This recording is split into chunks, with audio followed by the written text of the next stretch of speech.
अस्सलाम वालेकुम नाज़रीन, मैं हूं सैफ़ भट्ट, आपका सैफ़ वर्ल्ड में खुशामदीद। आज हम आए हुए हैं हमारे भाई पे। इन्होंने आज हमसे एक तकरीबन दोस्ती की बात बतानी है, कहानी बतानी है। बहुत ही दुखी हैं और सच्ची कहानी ये आपसे बयान करेंगे। आइए इनसे जानते हैं इनकी कहानी, इनकी ज़ुबानी। अस्सलाम वालेकुम। वालेकुम अस्सलाम। क्या नाम है आपका? मायूस। हमारे भाई, आज आप हम हमारे व्यूवर से शेयर करें कि आपके साथ क्या हुआ था। हाँ जी, मैं यही अस्सलाम वालेकुम मेरे पहले भाइयों और बहनों, अस्सलाम वालेकुम। मैं ये कहना चाहता हूँ कि दोस्ती, आजकल की दोस्ती किस चीज़ की है और दोस्ती का मकसद क्या है। अगर दोस्ती है तो उसको निभाते क्यों नहीं है, और उसके पीछे एक शेख की बिना पे जा असर करना या किसी के पीछे लग के दोस्ती छोड़ देना होती है। मेरी भी दोस्ती हुई थी 20 अगस्त 2021 के दरमियान में। अच्छा, ये बताएं आपकी दोस्ती किससे हुई थी? मोहम्मद फैज़ान अवान से। मोहम्मद फैज़ान अवान साहब से। वो क्या काम करते हैं? वो अपना एक जॉब करते हैं, मैं प्राइवेट प्रोडक्शन जॉब करते हैं, उसमें होते हैं। उसमें होते हैं। तो आपकी दोस्ती की शुरुआत कहाँ से हुई थी, मतलब कैसे हुई थी? हमारी शुरू में बहुत अच्छी दोस्ती चल रही थी। उसने मेरे पे इत्तेमाद किया, उसने किसी से भी कब बात नहीं शेयर करनी, मैंने भी कभी नहीं शेयर की थी। बाकी उसको जो शुरू में मुझे भी नहीं पता था वो लड़का किस तबीयत का कैसा नहीं। 1-2-3 अरसा टाइम पीरियड लगता है समझने के लिए। फिर मैंने उससे दोस्ती कर ली, उसने भी मेरे पे इत्तेमाद करना शुरू कर दिया। उसकी खातिर मैंने सबसे दोस्ती छोड़ दी। अपने जो मेरे पुलिस वाले कुलीग थे उनसे भी आना जाना छोड़ दिया। पुलिस की नौकरी जॉब तक का उसके ऑफर कहने पे मैंने छोड़ दी। हर तरह के काम उसके, मतलब जो भी इसने कहा मैंने उसको यस ओके कर दिया। लेकिन उसने मेरे लिए क्या किया, सिर्फ एक लड़की के पीछे लग के ऐसे अपना आप को छोड़ दिया। तो आपकी दोस्ती उससे कब स्टार्ट हुई थी, कौन से सन में? ये 2021 में। 2021 में। तो उसने ख़त्म कब किया आपसे? ये 2022 के 11 सितंबर को।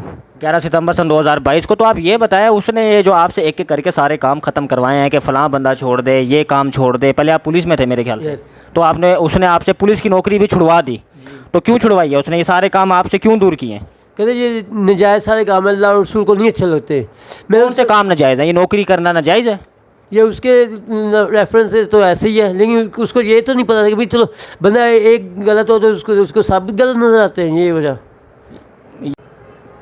तो कहने का मकसद है उसने एक लड़की के लिए आपको अब छोड़ दिया। आपकी 2 साल या 2.5 साल या 1.5 साल जो भी दोस्ती कायम थी, तोड़ दी उसने।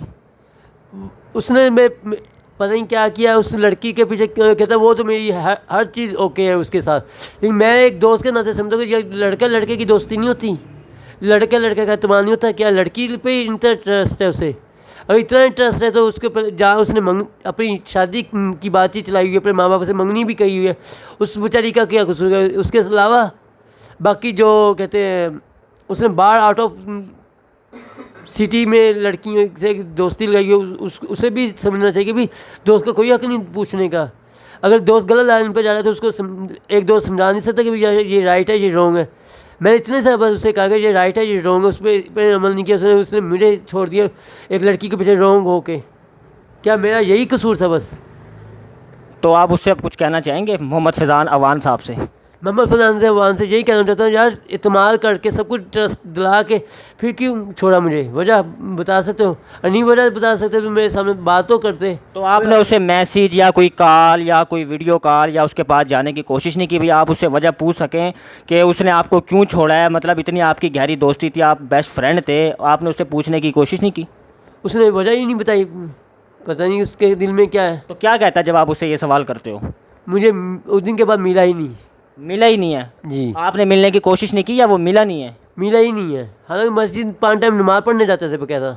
5 टाइम नमाज़ पढ़ने जाते थे बाकायदा आप? तो ये बताएं, उसने उस लड़की से शादी कर लिया या फ्रेंडशिप अभी भी उसकी है? या उसकी फ्रेंडशिप है, लेकिन उसके साथ कोई मुझे उस दिन का नज़र ही नहीं आया, मुझे मिला ही नहीं है, रब्ता ही कोई नहीं किया उसने दोबारा। कोई रब्ता नहीं किया? तो मतलब आप बहुत उदास हो। तो मैं तो आपसे यही कहूँगा कि आप किसी और फ्रेंड, मतलब आप किसी और को रिक्वेस्ट भेजें चलते फिरते कि भाई आप मुझसे दोस्ती करें। अगर एक बात और, अगर कुरान की कसम दिलाई उसने, फिर ये बताए कुरान मेरी झूठा है, या उसने अपने माँ बाप की कसम दिलाई या मैंने अपने माँ बाप की कसम खाई, ये झूठी कसम है।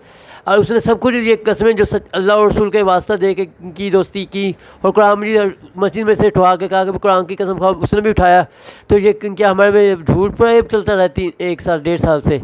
और ये ऐसे है तो फिर मैं तो कहता हूँ भी वो काफिर होगा मेरे में, तो यही है मेरा मान कहता है। मैं इसलिए अपना मान कमज़ोर नहीं करना चाहता। मैंने फिर भी अल्लाह रसूल के साथ उसके क्या बनाने की रखी, लेकिन उसने आखिर क्या किया?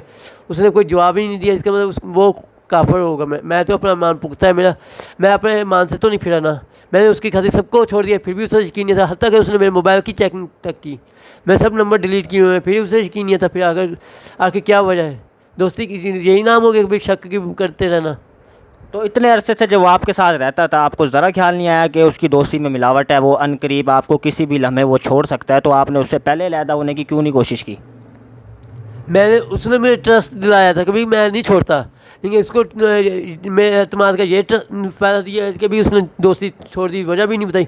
बंदा कोई रीज़न होता है, रीज़न का उसके पीछे कोई वजह होती है बताने की, लेकिन उसने वजह तक बताने की कोशिश नहीं की और दोस्ती तोड़ दिया। और दोस्ती तोड़ दी। आखिर वजह क्या है, किसकी वजह से, किसके कहने पे, ये उसने बताना भी पसंद नहीं किया। लेकिन मैं तो 3 दिन 4 दिन से अपने आप के दिल, अपने माँ बाप तक को शेयर नहीं बात की, किसी से भी कोई शेयर बात नहीं किया, सिर्फ अपनी मैडम से शेयर की है बात, वो भी मेरे पंजाब पुलिस में होती हैं मैडम अतिया जाफरी।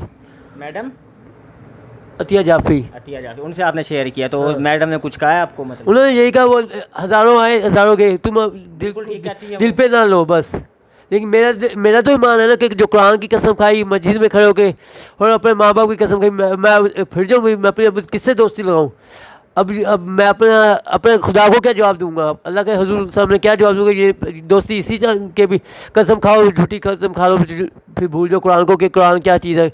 उसके सामने कुरान की कोई हैसियत नहीं, अल्लाह और रसूल का कोई वास्ता नहीं, माँ बाप की कोई हैसियत नहीं। इसका मतलब फिर तो वो तो जन्मी होगा। मैं तो भी इस चीज़ को मानता हूँ कि जिसे कुरान को मद्देनजर रख के माँ बाप को झुठला दिया, कुरान को झुठला दिया, तो वो जन्मी है मेरी नज़र में। फिर उससे खाना पीना मैंने हराम उसने मेरा कर दिया। फिर इसका मतलब तब आपके साथ इतना कुछ हुआ, आपने सारा कुछ बर्दाश्त किया, दोस्ती टूटी, सारा कुछ टूटा, आज भी आप उसकी याद के अंदर खोए खोए से रहते हैं, तो इन सारी चीज़ों को एक साइड पर रख के आपने जो नेक्स्ट प्लान करना है वो क्या करना है अब? मैं तो एक दफ़ा उससे मिलकर पूछूंगा मेरा कसूर, आखिर मेरा कसूर क्या है। छोड़ो, वो नहीं बताएगा, वो तो आपको मिल रहा नहीं है, तो उसने आपसे वो क्या कसूर बताना है, उसको छोड़ो। दुनिया तो बहुत बड़ी है। वो आपने शेर नहीं सुना कि मैं तेरे बेवफा होने से परेशान नहीं, दिल लगाने को भी सारा जहां बाकी है? सुना है ना? तो किसी और से लगाओ। नहीं लगा सकता। जो मैं तो भी कुरान को, अपने कुरान और अपने माँ बाप की इज़्ज़त को देख रहा हूँ, और कुरान को देख रहा हूँ जो हमारे दो जहां का बादशाह है। अगर कुरान ना होता तो माँ बाप की चलो कसम खा के भी चलो बंदा मुकर जाता है कि भाई मैंने तो खाई। यार उसकी खबर है उसके साथ, उसने आपके साथ बेवफाई की या जो भी की, वो उसका जवाब वो देगा, लगो। आपने देना है अपना जवाब।